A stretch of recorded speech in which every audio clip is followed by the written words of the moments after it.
After a stretch of underwhelming sequels, the Hellraiser franchise is finally getting fresh life breathed into it, as a female Pinhead reboot is scheduled for release later this year. The movie will be released exclusively on Hulu, but 20th Century Studios might be leaving some money on the table, as it could have been a box office hit, especially as horror movies tend to do well with their small budgets. Given that streaming services now develop so many of their own movies, a number of them could have made massive numbers at the box office. Between several $200 million blockbuster action movies, a comedy made in secret over the pandemic, and a psychological horror that was memed to death, these films would have grossed billions in total. The Gray Man, 2022, it's no secret that a good quality movie doesn't necessarily guarantee box office success. The Netflix original movie The Gray Man didn't receive the best reviews, as it was considered by some to be one of the ugliest looking and worst written action films of recent memory. But regardless of its reception, The Gray Man was still so popular that The Gray Man 2 has already been greenlit. With a huge A-list cast that's led by two of Hollywood's most bankable stars and a globe-trotting story that is full of bombast and destruction, it's a popcorn flick that could have easily made hundreds of millions of dollars. Borat's subsequent movie-film, 2020, in a lot of ways, Borat's subsequent movie-film was quite literally a product of its time, as it was shot during the thick of the COVID-19 pandemic, and that was a major part of the film. And it took advantage of being an exclusive Amazon Prime Video release too, as most movie theaters were still closed.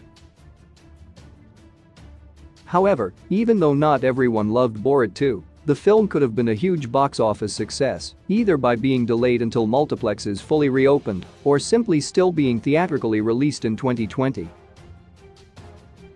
The movie is a sequel to one of the most popular, most memed, and most iconic comedies of the 21st century. And the sequel's controversial topics and interviews would have been the subject of so much word of mouth that there's no way the film could have failed. It would have been hilariously ironic if Borat's subsequent movie-film was the release that saved movie theaters. The Irishman, 2019. 2019's The Irishman is director Martin Scorsese's late career masterpiece, and it harkens back to his gangster classics like Goodfellas and Casino. Even though younger audiences wouldn't care all that much that Joe Pesci came out of retirement for the movie, and it reunites Pesci, Scorsese, and Robert De Niro, that trio is enough to get the older fans who don't visit cinemas anymore into multiplexes. Just as Top Gun: Maverick appealed to older audiences and ended up being a phenomenal success, The Irishman could have done the same thing. And even though it's one of the longest movies of the 21st century, being 3 hours and 20 minutes, The Batman proved that audiences are into sprawling 3-hour epics. Klaus, 2019. Netflix's Klaus has an unusual and unique art style, as it's in no way a conventional-looking animated movie. However, a lot of animated films that didn't play it safe and had unique art directions have still been hugely popular. Movies like Coraline and Isle of Dogs have found huge audiences, and Klaus could have done the same. The film would have been especially successful because the Netflix exclusive was so well received, as it has an incredible 95% on Rotten Tomatoes and 8.1 on IMDb.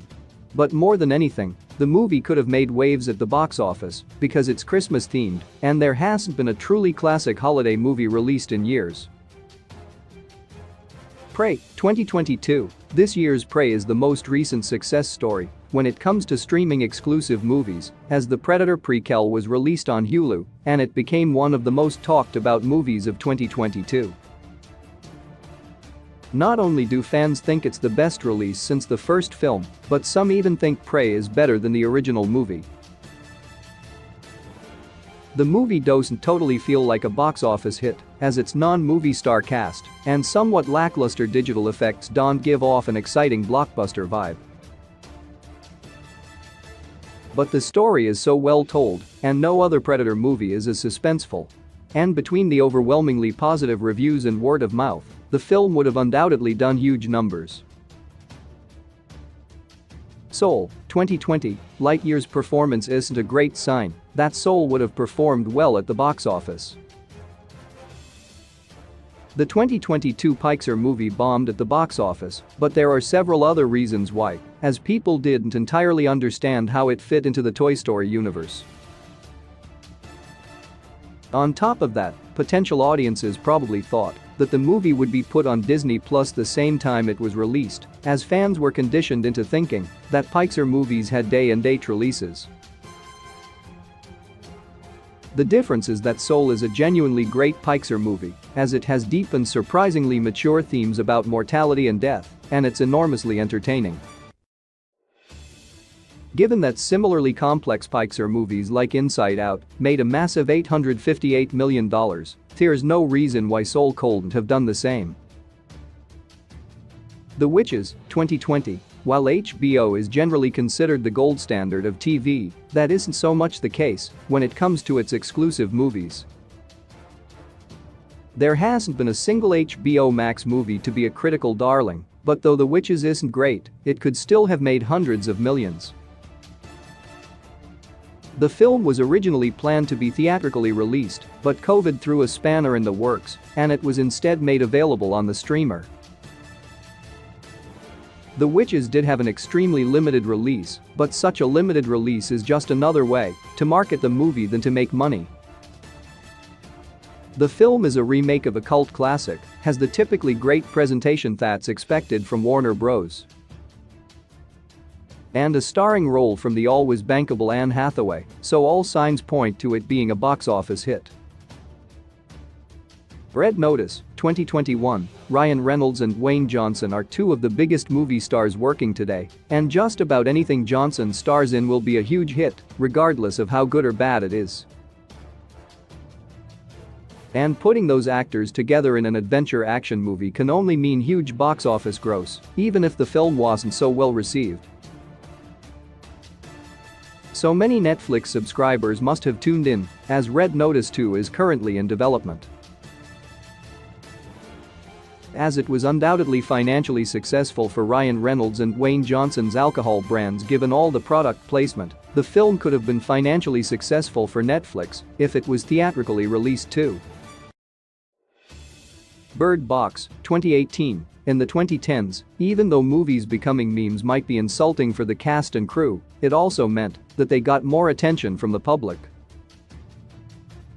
A movie becoming a meme could be the reason a movie ends up being a box office success, and that's certainly why Bird Box was popular on Netflix for so long. The image of Sandra Bullock being blindfolded on a boat was the subject of millions of jokes online, but that joke also made social network users watch the movie.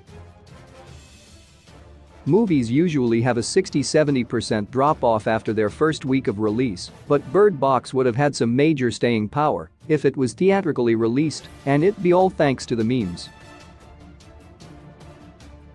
Don't Look Up, 2021. How can a movie with such a huge all-star cast not be a box office hit?